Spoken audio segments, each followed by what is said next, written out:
ये कहानी है उस हर ऑफिस की जहां मुस्कुराहट के पीछे नफरत छुपी होती है।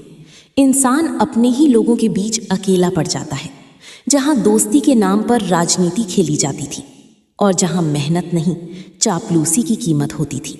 इस कहानी को अंत तक जरूर सुनिएगा, क्योंकि इसका अंत आपकी आंखों में आंसू ला देगा।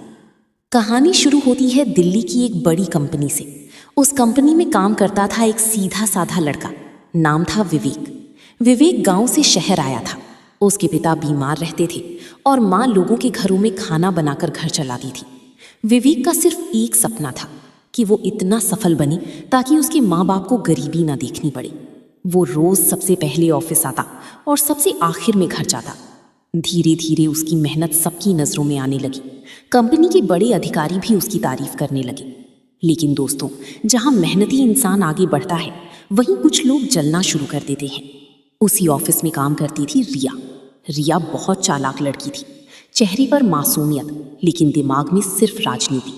रिया का सपना था किसी भी कीमत पर प्रमोशन पाना, लेकिन इस बार प्रमोशन के लिए सबसे आगे नाम था विवेक का।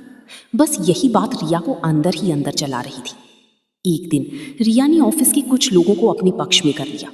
धीरे धीरे ऑफिस में विवेक के खिलाफ अफवाहें फैलने लगी। कोई कहता विवेक बॉस का चमचा है, कोई कहता इतनी जल्दी कोई आगे नहीं बढ़ता, जरूर कुछ गड़बड़ है। विवेक ये सब सुनता लेकिन चुप रहता, क्योंकि उसे लगता था सच्चाई एक दिन खुद सामने आ जाएगी। लेकिन ऑफिस की राजनीति इतनी गंदी हो चुकी थी कि अब लोग उसकी मेहनत नहीं, उसकी बर्बादी देखना चाहते थे। एक दिन कंपनी के बहुत बड़े प्रोजेक्ट की जिम्मेदारी विवेक को दी गई।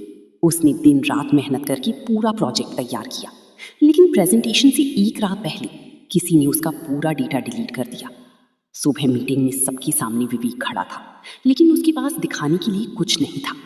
बॉस गुस्से से चिल्लाया, तुम्हारी वजह से कंपनी का करोड़ों का नुकसान हो गया। पूरा ऑफिस विवेक को देख रहा था। कुछ लोग मुस्कुरा रहे थे और रिया चुपचाप खड़ी तमाशा देख रही थी। उस दिन पहली बार विवेक की आंखों में आंसू आ गए। उसने कांपती आवाज में कहा, सर, मैंने पूरी मेहनत की थी, किसी ने जानबूझकर, लेकिन बॉस ने उसकी एक ना सुनी। उसी वक्त उसे नौकरी से निकाल दिया गया। दोस्तों, जिस लड़की ने उस कंपनी के लिए अपनी नींद, अपनी खुशियां, अपना परिवार तक छोड़ दिया, आज वही लड़का